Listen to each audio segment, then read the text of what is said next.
മുഖ്യമന്ത്രിയുടെ മകൾ വീണയ്ക്കെതിരായ മാസപ്പടി വിവാദത്തിൽ അടിയന്തര പ്രമേയ നോട്ടീസിന് അനുമതി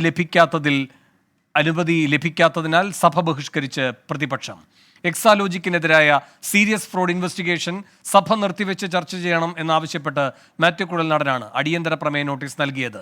ചട്ടപ്രകാരം അനുമതി നൽകാൻ കഴിയില്ലെന്ന് സ്പീക്കർ വ്യക്തമാക്കിയതിന് പിന്നാലെ ഡയസിന് മുന്നിൽ പ്ലക്കാർഡുമായി പ്രതിഷേധിച്ച ശേഷം പ്രതിപക്ഷം സഭ ബഹിഷ്കരിച്ചു. 1 കോടി ആളുകൾ ലോകമെമ്പാടും ഇതുമൂലം മരിക്കാനിടയുണ്ട്. 50ഓടുകൂടി 1 കോടി ആളുകൾ ലോകമെമ്പാടും ഇതുമൂലം മരിക്കാനിടയുണ്ട്. 50ഓടുകൂടി 1 കോടി. ഗൗരവതരമായ ക്രമക്കേടാണ് മുഖ്യമന്ത്രിയുടെ മകളുടെ കമ്പനി നടത്തിയതെന്നും നിയമസഭയിൽ നിന്ന് ഒളിച്ചോടിയ മുഖ്യമന്ത്രി രാജിവെക്കണമെന്നും പ്രതിപക്ഷ നേതാവ് വി ഡി സതീശൻ ആവശ്യപ്പെട്ടു. ഗുരുതരമായ ആരോപണമാണ് മുഖ്യമന്ത്രിയെയും മുഖ്യമന്ത്രിയുടെ കുടുംബത്തെയും സംബന്ധിച്ച് വന്നിരിക്കുന്നത്. മുഖ്യമന്ത്രി സത്യത്തിൽ ഈ സ്ഥാനത്തിരിക്കാൻ യോഗ്യനല്ല. കാരണം ഒരു വളരെ പ്രധാനപ്പെട്ട അന്വേഷണം അദ്ദേഹത്തിനെതിരായി നടക്കുകയാണ്. അപ്പോൾ അദ്ദേഹം ഇന്ന് ഞങ്ങൾ നിയമസഭയിൽ ഈ വിഷയം കൊണ്ടുവന്നപ്പോൾ അദ്ദേഹം ഒളിച്ചോടുകയാണ് ഉണ്ടായത്. നിയമസഭയിൽ പോലും ഇന്ന് വന്നില്ല. മാത്രമല്ല ഭരണകക്ഷി അംഗങ്ങൾ പ്രകോപിതരായി ഈ വിഷയം അവതരിപ്പിക്കാതിരിക്കാൻ മനഃപൂർവ്വമായിട്ടാണ് അവരാണ് ബഹളം ഉണ്ടാക്കിയത്. ഷഫീദ് റാവുത്തർ കൂടുതൽ വിവരങ്ങളുമായി ചേരുന്നു നിയമസഭയിൽ നിന്ന്. ഷഫീദ്, നേരത്തെയും ട്രൈബ്യൂണലുകളും ഹൈക്കോടതിയും ഒക്കെ പരിഗണിക്കുന്ന വിഷയം നിയമസഭ ചർച്ച ചെയ്തിട്ടുള്ളതാണ്. ആ സാങ്കേതികത്വം പറഞ്ഞ് ഇത് ഒഴിവാക്കിയത് ഭരണപക്ഷം പ്രതിരോധത്തിലാണ് എന്നതിൻ്റെ തന്നെ സൂചനയല്ലേ?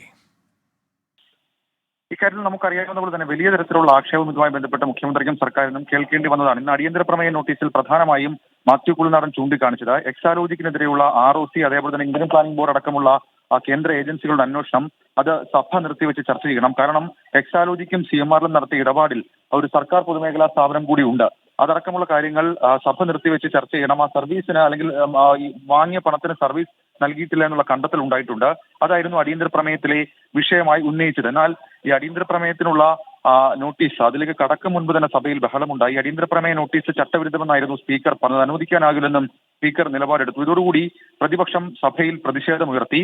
നോട്ടീസ് ചട്ടങ്ങൾക്ക് വിരുദ്ധമല്ലെന്നും ചട്ടലംഘനം നടന്നിട്ടില്ല എന്നും വി ഡി സതീശൻ അതുമായി ബന്ധപ്പെട്ട് ചൂണ്ടിക്കാണിക്കുകയും ചെയ്തു. എന്നാൽ കോടതിയുടെ പരിഗണനയിലിരിക്കുന്ന വിഷയം പരിഗണിക്കാൻ സാധിക്കില്ലെന്ന് സ്പീക്കർ വീണ്ടും നിലപാടെടുത്തതുകൂടി പ്രതിപക്ഷം സഭാ തലത്തിൽ പ്രതിഷേധം ശക്തമാക്കി. സ്പീക്കറുടെ ഡയസിന് മുൻപിൽ പ്ലക്കാർഡുമായി എത്തി പ്രതിപക്ഷം പ്രതിഷേധം നടത്തി. സഹകരിക്കണമെന്ന് അഭ്യർത്ഥിച്ചിട്ടും പ്രതിപക്ഷം വഴങ്ങിയില്ല. അതിനുശേഷം അവർ ഈ ബാനർ അടക്കമുള്ള കാര്യങ്ങൾ ഉയർത്തിയിരുന്നു. കേരളം കൊള്ളയടിച്ച് PV & കമ്പനി എന്നുള്ളതായിരുന്നു ആ ബാനറിൽ എഴുതപ്പെട്ട കാര്യം. ശേഷം പ്രതിപക്ഷം സഭ വിട്ടിറങ്ങിപ്പോവുകയായിരുന്നു. അതിനുശേഷം പുറത്ത് മാധ്യമങ്ങളെ കണ്ടപ്പോഴും പ്രതിപക്ഷ നേതാവ് വി ഡി സതീശൻ വളരെ രൂക്ഷമായ ഭാഷയിലാണ് മുഖ്യമന്ത്രിയെ വിമർശിച്ചത്. നിയമസഭയിൽ നിന്ന് മുഖ്യമന്ത്രി ഒളിച്ചോടിയെന്നും സഭയിൽ മുഖ്യമന്ത്രി വന്നതുപോലുമില്ലെന്നും മുഖ്യമന്ത്രിക്കെതിരായ എല്ലാ പ്രതിഷേധങ്ങളും റോഡിൽ അടിച്ചമർത്തുകയാണെന്നും പ്രതിപക്ഷ നേതാവ് കുറ്റപ്പെടുത്തി. മാത്രമല്ല എന്ത് ചോദിച്ചാലും തന്റെ കൈകൾ പരിശുദ്ധമാണ് എന്നാണ് മുഖ്യമന്ത്രി പറയുന്നത്. മറുപടി ഇല്ലാത്തത് കൊണ്ടാണ് മുഖ്യമന്ത്രി ഇങ്ങനെയൊക്കെ പറയുന്നതെന്നും മുഖ്യമന്ത്രി രാജിവെക്കണമെന്നും പ്രതിപക്ഷ നേതാവ് ആവശ്യപ്പെട്ടു. മാത്യു കുഴൽനാടനും മാധ്യമങ്ങളോട് പ്രതികരിച്ചിരുന്നു. SFIO അന്വേഷണത്തിന് ഉത്തരവിട്ട പശ്ചാത്തലത്തിലാണ് അടിയന്തര പ്രമേയത്തിന് നോട്ടീസ് നൽകിയെന്നും കഴിഞ്ഞ കുറെ വർഷങ്ങൾക്കിടയിൽ ഗുരുതരമായ ക്രമക്കേടിന് അന്വേഷണം നേരിടേണ്ടി വന്നത് വളരെ കുറച്ച് കമ്പനികൾ മാത്രം, അതിൽ മുഖ്യമന്ത്രിയുടെ മകളുടെ കമ്പനി ഉണ്ട് എന്നുള്ളത് ഗൗരവമുള്ള വിഷയമാണ്, അത് രാഷ്ട്രീയമായി ചർച്ച ചെയ്യേണ്ട വിഷയമാണെന്ന് കൂടി മാത്യു കുഴൽനാടൻ പ്രതികരിച്ചു. ഏതായാലും നിയമസഭയിലേക്ക് ഒരു ചർച്ചാ വിഷയമായി എക്സാലോജിക് CMR ഇടപാട് അല്ലെങ്കിൽ ആ വിവാദം മാറിയിട്ടില്ല. അതിനു മുൻപ് തന്നെ അത് ചർച്ചയ്ക്കെടുക്കാൻ കഴിയില്ല എന്നുള്ള നിലപാട് സർക്കാർ സ്വീകരിക്കുകയായിരുന്നു. ഷഫീദ് റാവുത്തർ തുടരുക. മറ്റൊരു വാർത്തയുടെ വിശദാംശങ്ങൾ കൂടി അറിയേണ്ടതുണ്ട്.